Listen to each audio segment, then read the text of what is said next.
यज्ञ से मिले पायस को पी जाने के फलस्वरूप तीनों रानियों ने गर्भ धारण किया।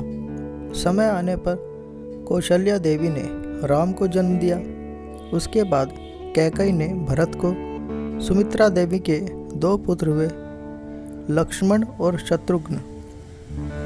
कहा जाता है कि जिस प्रकार पायस का विभाजन हुआ, उसी क्रम से चारों शिशुओं में भगवान विष्णु के अंशों का समावेश हुआ।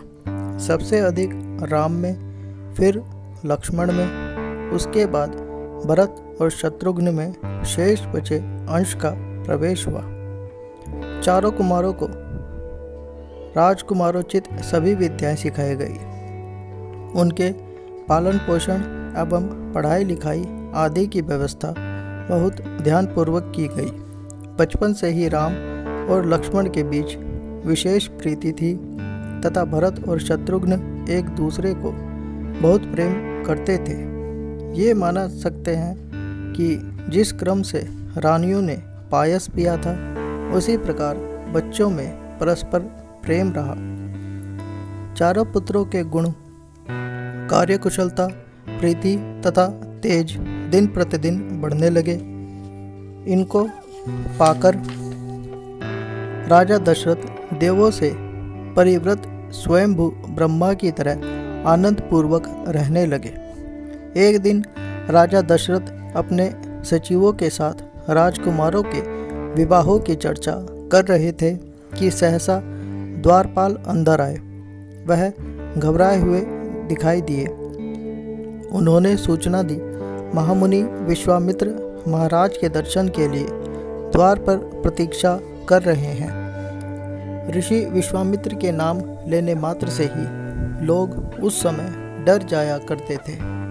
सुप्रसिद्ध प्रभावशाली महामुनि एकाएक इस प्रकार मिलने आए हैं, यह सुनकर राजा ने तत्काल आसन से उतरकर स्वयं आगे जाकर मुनि का शास्त्रोचित विधि से सत्कार किया। विश्वामित्र पहले एक क्षत्रिय राजवंशज थे। अपने तपोबल से बाद में ऋषि बने थे। बड़ी बड़ी कठिनाइयों का सामना करने के बाद ही उन्हें अपने यत्न में सफलता प्राप्त हुई। एक बार त्रिशंकु श्राप से पीड़ित था। उसके ऊपर विश्वामित्र को दया आई। उन्होंने अलग से सृष्टि की रचना करने की ठान ली। एक नई दुनिया तथा अन्य ग्रहमंडल रचने का उन्होंने निश्चय किया और अपने तपोबल से आकाश के दक्षिण की ओर कुछ तारागणों को स्थापित भी कर दिया। जब देवों ने उनसे यह काम छोड़ देने की प्रार्थना की तो वह मान गए और अपनी नवीन सृष्टि रचना का कार्य रोक लिया। ये बातें रामायण की घटनाओं से पहले की हैं। ऋषि पद पाने से पहले विश्वामित्र राजा कौशिक कहलाते थे।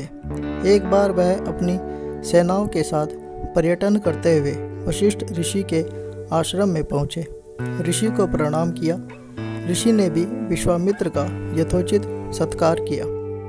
कुशल समाचार के बाद ऋषि वशिष्ठ ने विश्वामित्र से कहा, राजन, आप अपनी सेना और परिवार वालों के साथ मेरे आश्रम में भोजन करने के लिए ठहर जाएं। मैं आप सबका समुचित सत्कार करना चाहता हूँ।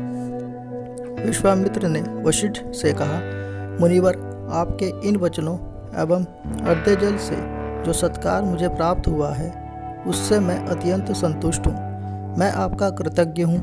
आप और कष्ट न करें, बस हमें यहाँ से जाने के लिए अनुमति दें। किंतु वशिष्ठ ने बहुत आग्रह किया कि वह अपनी सेना सहित उनके यहाँ भोजन करके ही जाएं।